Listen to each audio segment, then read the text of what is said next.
this is one of those great moments where you are close to a great personality, and this opportunity that we have today involves our meeting and increasing our awareness about a person who founded an organization called Art of Living Foundation about 25 years ago, and which has grown over 150 countries. His compassion, his commitment to society, and his cosmic understanding of life has reached millions.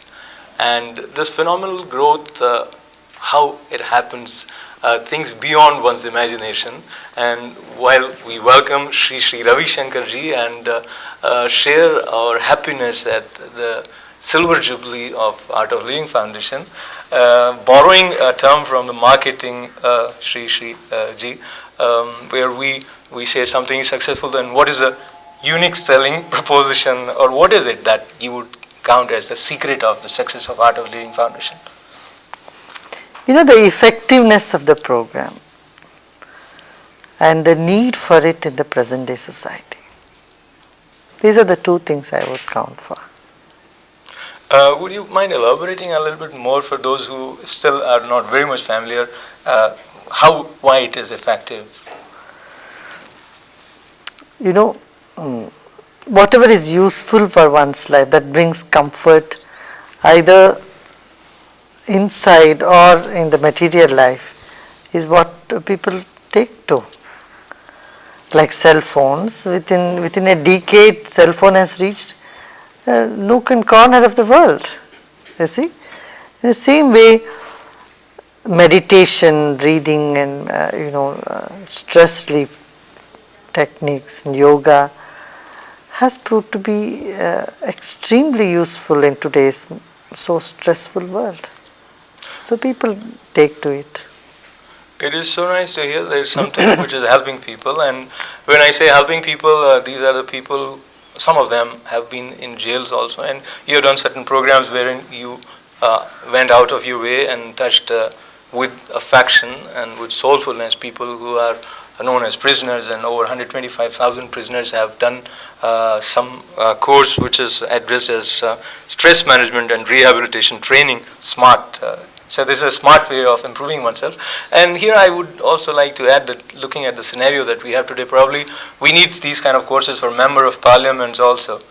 Now, talking about improving oneself, do you think it is the inner transformation which plays a major role in one's improvement, or it is the external circumstances that also plays effective role? They both have got their roles. They both have their places in life. You know, external congenial atmosphere helps a person to develop himself, and of course inner development, that inner transformation makes an impact in one's environment.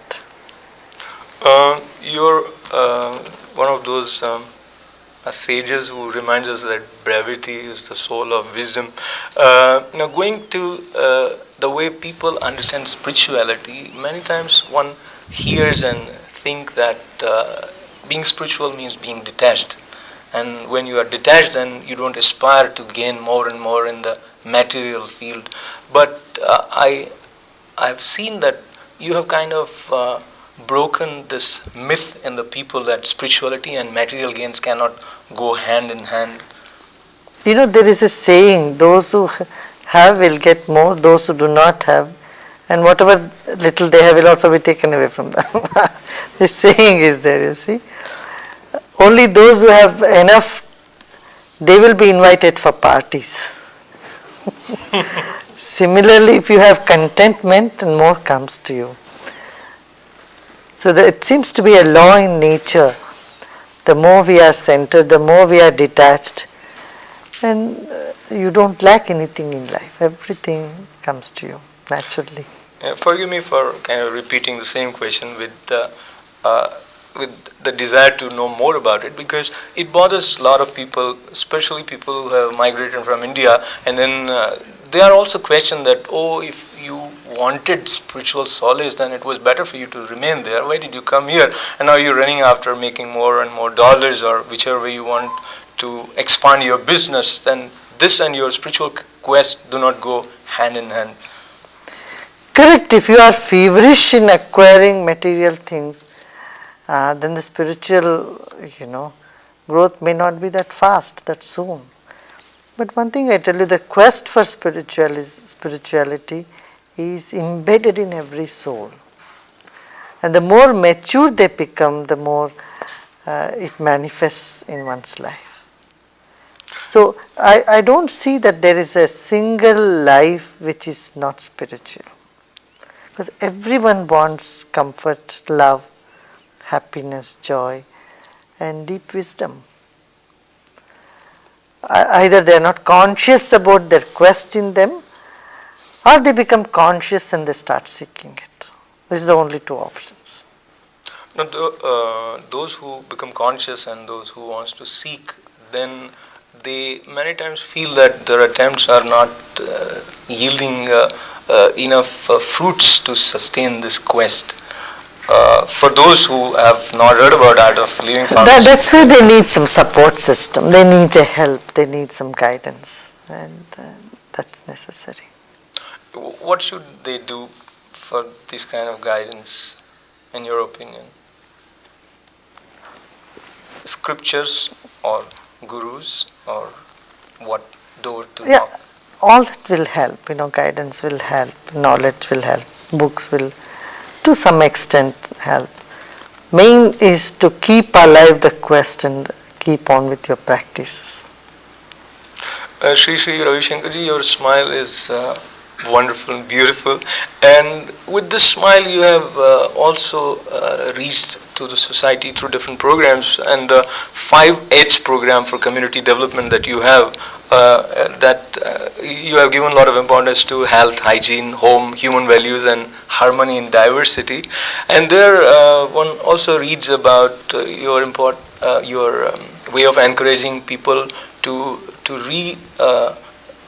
start paying attention to the Grama Devata, and you have also encouraged the traditional methods of farming over the modern technological techniques.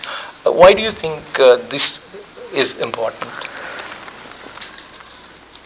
A couple of years back, you might have heard in the papers, thousands of farmers in India, they started committing suicide.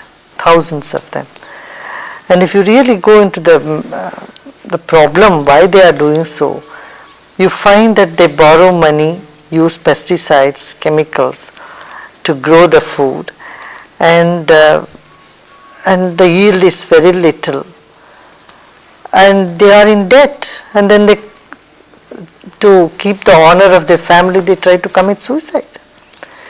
So there we told them to go back to the organic farming, wherein we have proved in many villages, hundreds of villages, that organic farming has made their yield go 3 times more with zero budget.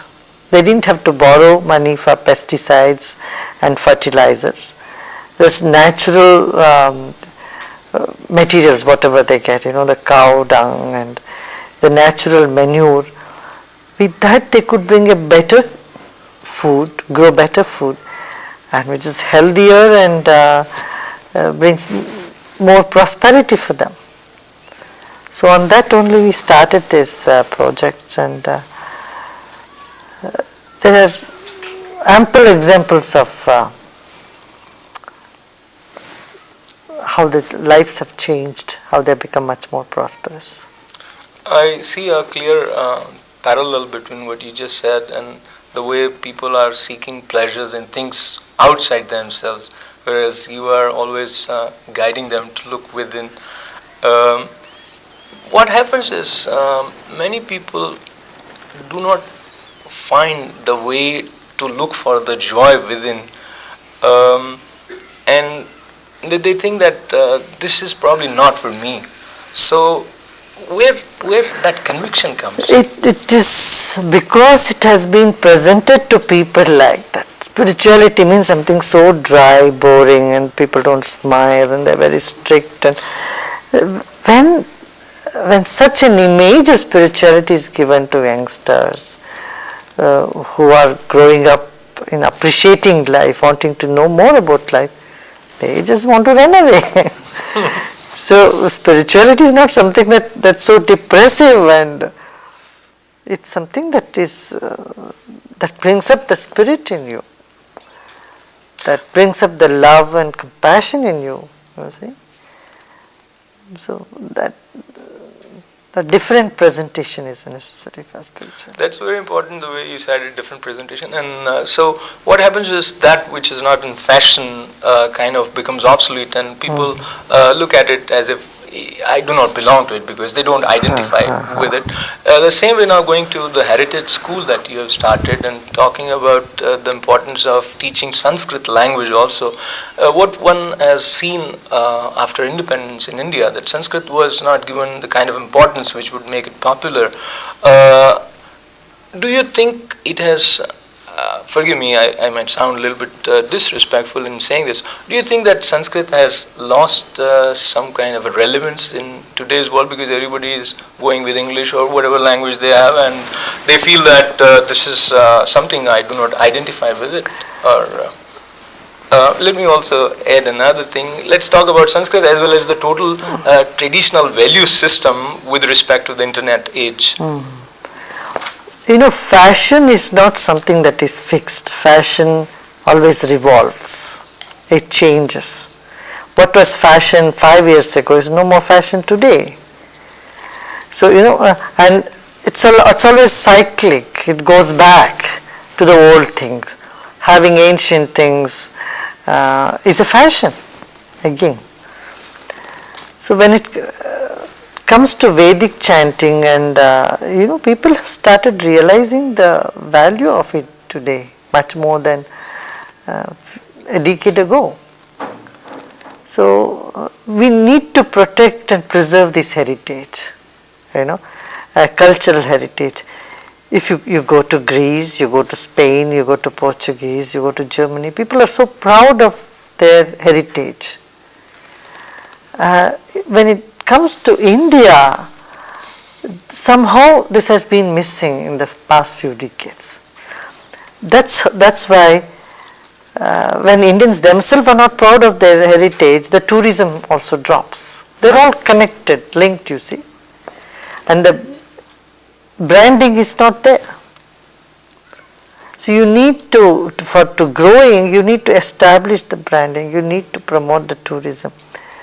See, 3 million people go to India for tourism, whereas Las Palmas, a small island in Spain, attracts 12 million people. Why? Wow.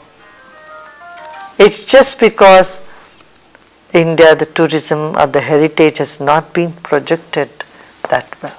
Thailand has done a good job. You know, the beauty in the planet is the diversity of the world. And every part of the world has its own culture, diversity, and that need to be encouraged and maintained. Otherwise, it's a big loss for the world as a whole. Sri Sri Ravi Shankar, I may not want you to address this, but do you think it is the way we have adopted our constitution and the way the secularism is being interpreted by politicians, and the way there are a lot of conflicting interests while we talk about presenting India with the kind of cultural understanding that you have, because there are people who wouldn't like that to happen. Would you like to comment on that? Yeah, people have varied ideas, and they all have a place to express their ideas. It's a free world. Yeah. Yeah. But in the name of secularism, the denial of the culture or tradition to the younger generation is not very healthy. You will see when people are not given the background of yoga, meditation or Vedanta, the spiritual knowledge for which India is very well known throughout the world. You find the suicidal tendencies increasing on one hand. Or on the other hand, there is mental depression and violence, domestic violence. India has never seen such unprecedented violence before. I think it's lack of spirituality takes a person this way or that way. In Europe, 27% of the population are depressed. I know India is not very far, it can catch up to that number very soon if we do not keep the value system alive. If we don't keep the spirituality alive in India, the growing naxalism and the violence everywhere doesn't make the society livable. Just a comment on, I read somewhere in a seminar, one well-known author commented that spirituality is a hoax, and then you responded to it later on, and they kind of covered these issues a little bit there too. I wouldn't request you. Yeah. There are hoax in every field. Right. There are banks which are hoax, and there are companies which are hoax, and there are doctors which are hoax, and lawyers who may not have even done law. They would have got some certificate. But dismissing an ancient tradition, a field as hoax, is utter ignorance. And that's why I said everybody has got the right to be ignorant if they want to. That is correct. That is correct. Sri Sri Ravi Shankar ji, I read, visit over 35 countries every year. A lot of people do not go to this many nations in their entire life. Is it tiring? And how do you feel meeting people with such diverse background and mindset? And one thing, I never do anything that's not in my nature. So I don't get exhausted. If you say wind, are you tired blowing centuries you're blowing? And Vyas, sun, are you tired shining the whole time?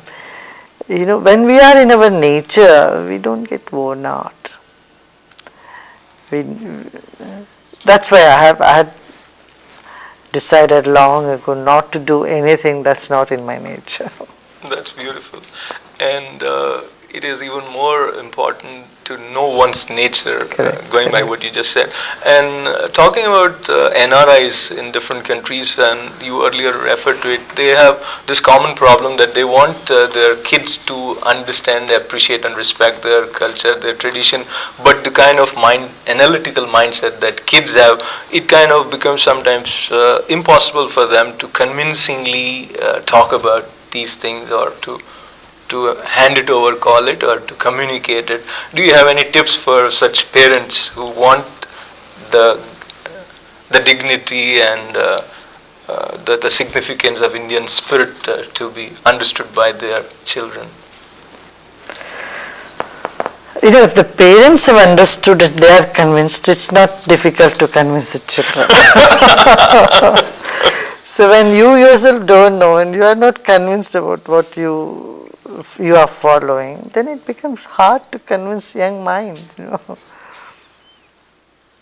So have you? But the youngsters are much more intelligent. They have the spirit of inquiry, and they want to find. They can find it today with the coming of internet.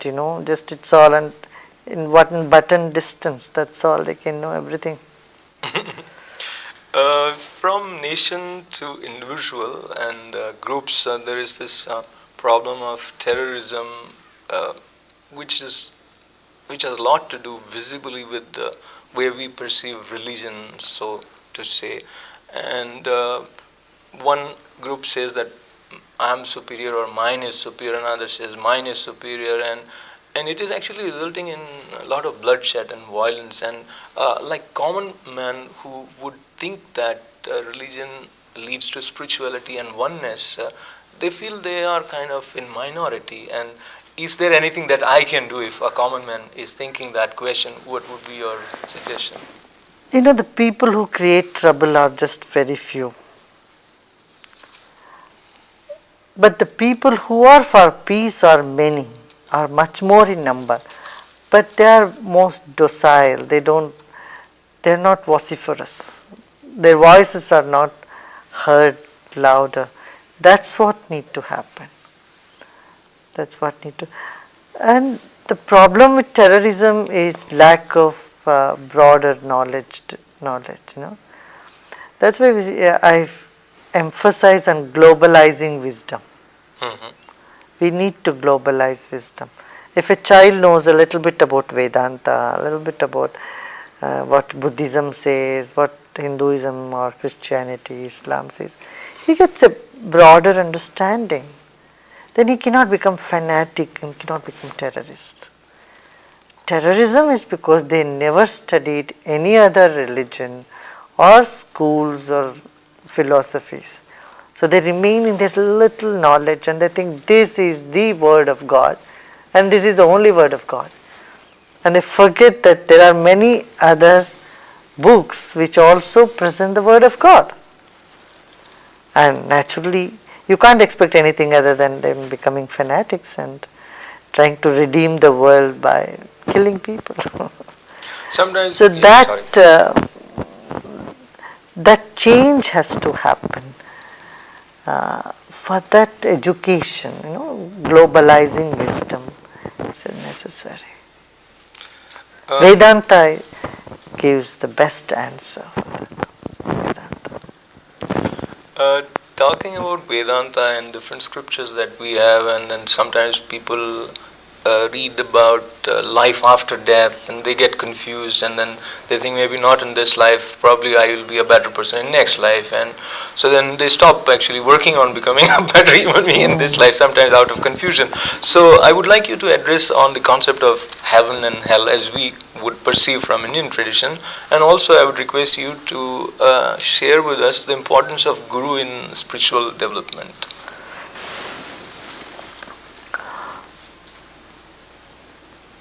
See, reincarnation is a fact today. Whether you believe it or not, it's a fact, and it's beyond doubt today. And it's being used in many of the clinical psychologies as regression therapies.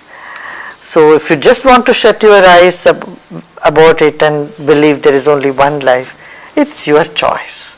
But just by you not believing the fact that consciousness is eternal will not change.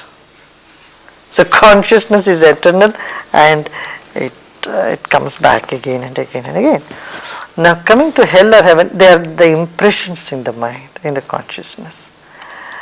And it's through yoga and meditation you can get rid of all these impressions, latent impressions. And that is the real freedom. And that freedom is what is the main purpose in life, to achieve the freedom, to achieve that liberation from within. And for that, a knowledge, a guide is essential. See, even to learn driving, you need a guidance. You may take book, even book becomes a guide then. Book becomes a guru. And anyone who teaches you becomes a coach. A football match, a game, a soccer game, a player needs a coach. So when something so obvious needs a coach, something so abstract, how it will not need a coach? How can you do it without a coach? So that's why the Indian ethos says, Guru bina gyan nahi gati nahi.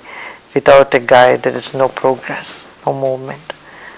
That simply means that you need some guidance.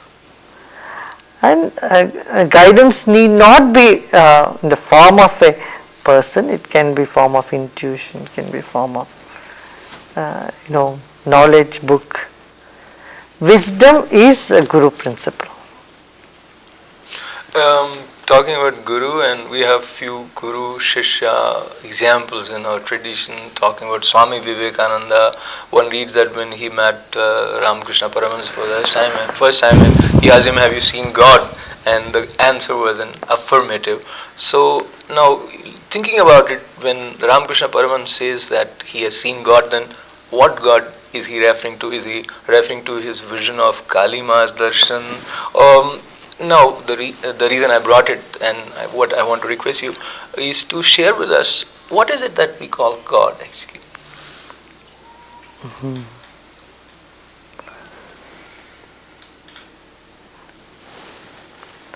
There are three lakshanas for consciousness: asti, bhati, priti. It is, and it expresses, and it is love.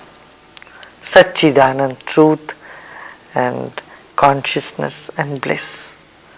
You know, that the godly nature of the consciousness.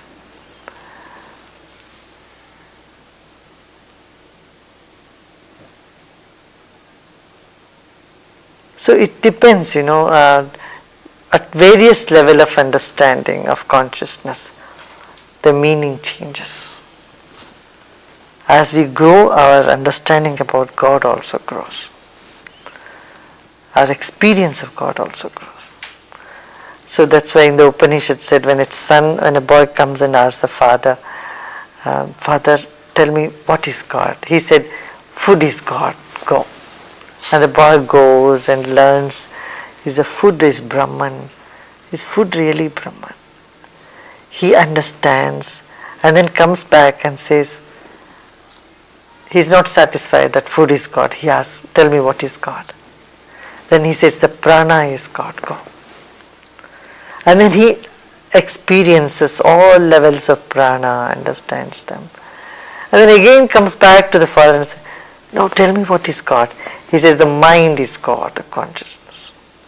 So like that, he is guided step by step in all the 5 koshas.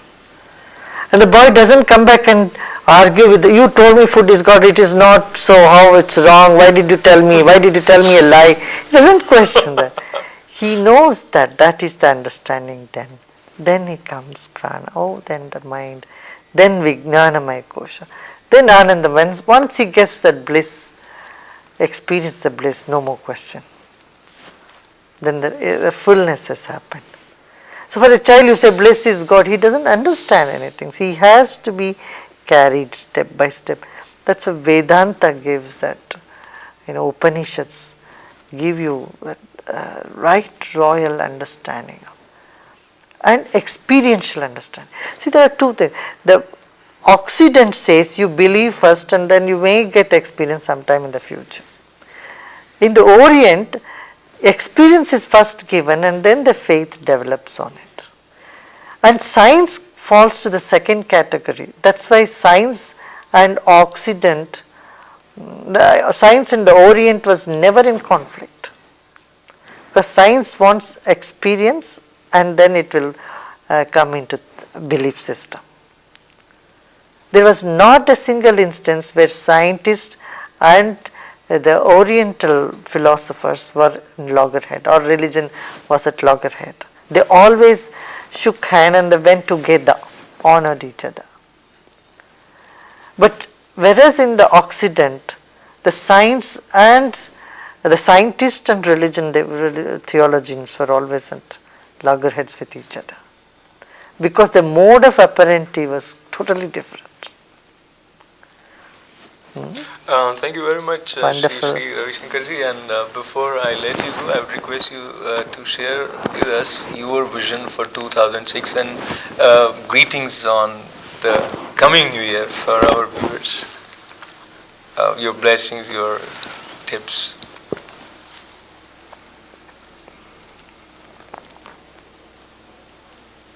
The coming new year's resolve to see your life with a broader vision, and dedicate a portion of your life, your time or your resources for serving the public. Thank you. Thank you very much. My guest today was one of the living great personality, I would say, Sri Sri Ravi Shankar ji, and his Art of Living Foundation has completed 25 years, and it doesn't actually describe what has been achieved through the programs of Art of Living Foundation. We again thank for his kindness to spare his time and share all these experiences and words of wisdom with us, and I offer pranam at your feet, gratefulness. Thank you very much.